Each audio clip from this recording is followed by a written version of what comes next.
আসসালামু আলাইকুম সুপ্রিয় দেশবাসী। বাংলাদেশের ক্রিকেটের সুপারস্টার সাকিব আল হাসানের বিরুদ্ধে চেক জালিয়াতির মামলায় গ্রেপ্তারি পরোয়ানা জারি হয়েছে। একটা তারকার পতন।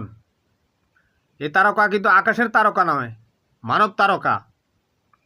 অনেক পরিশ্রমের পর সে বিশ্বের মধ্যে বাংলাদেশের পক্ষ হয়ে একটা অবস্থান তৈরি করেছিল, কিন্তু বাংলাদেশের মানুষের দুর্দিনে কোনো অবদান না রাখায় সেই তারকার পতন হয়েছে। টাকার জন্য এই ছেলেটা এমন কোনো কাজ নেই যে করেনি। টাকা আসলে কিন্তু বেশ্যারও থাকে।